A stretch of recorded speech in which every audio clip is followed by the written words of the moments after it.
আসসালামু আলাইকুম। ফেসবুকের সকল ভাই বোনদের জানাই আন্তরিক শুভেচ্ছা এবং অভিনন্দন। সবার প্রতি রইল দোয়া এবং ভালোবাসা। দেখেন গ্রামের একটা পরিবেশ আপনাদের মাঝে তুলে ধরবো। আপনারা সবাই ধৈর্য সহকারে দেখবেন ভিডিওটি, আশা করি ভালো লাগবে।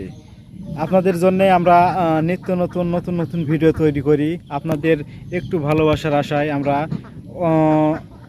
আগ্রহ, আপনারা একটু হলেও আগ্রহ যদি দেখান যে ভিডিওটা ভালো হচ্ছে বা উৎসাহিত দেন, তাহলে আমরা পরবর্তীতে আরও ভালো নতুন ভিডিও নিয়ে আসতে আমরা অনেক অনুপ্রেরিত হই এবং ভালো লাগে। আপনারা যদি চান আমরা আস্তে আস্তে আরও সুন্দর এবং সাজানো গুছানো আমরা একটা ভিডিও দিব এবং আস্তে আস্তে সব কিছু ভালো হবে ইনশাল্লাহ। আপনারা পাশে থাকলে আমরা সুন্দর সুন্দর ভিডিও দিব, আপনাদের উপহার দিব।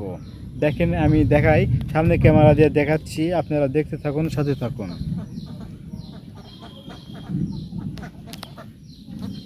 হালকা মেঘ, আকাশে মেঘ, অনেক মেঘ।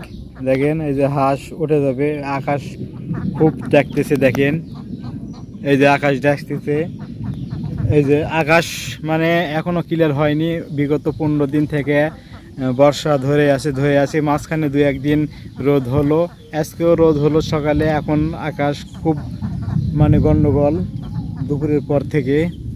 যে যেখান থেকে ভিডিওটি দেখবেন সবার প্রতি আকর্ষণ এবং দৃষ্টি আকর্ষণ করছি।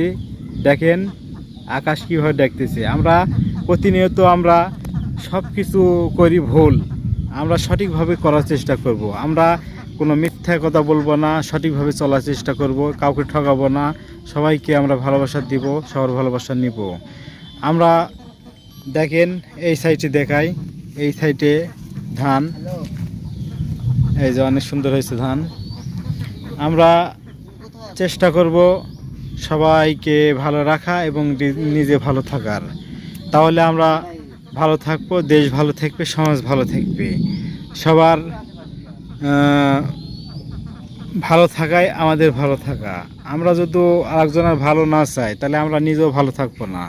একজনের যদি ভালো চাই আমরা নিজেও ভালো থাকবো।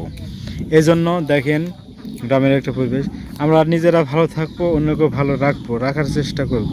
তাহলে আমরা এগোতে পারবো, বাংলাদেশ এগোতে পারবে।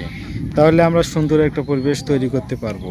সবার সুস্থতা কামনা করি। যে যেখান থেকে ভিডিওটি দেখবেন লাইক কমেন্ট শেয়ার করবেন, পাশে থাকবেন, দোয়া করবেন। আমিও ইনশাল্লাহ আপনাদের পাশে থাকার চেষ্টা থাকবো।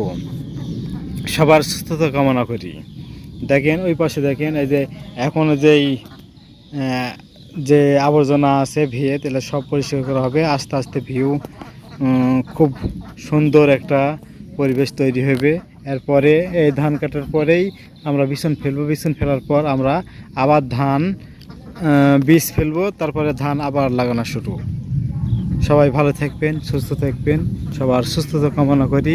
আসসালামু আলাইকুম রহমতুল্লাহ বারাকাতুহু।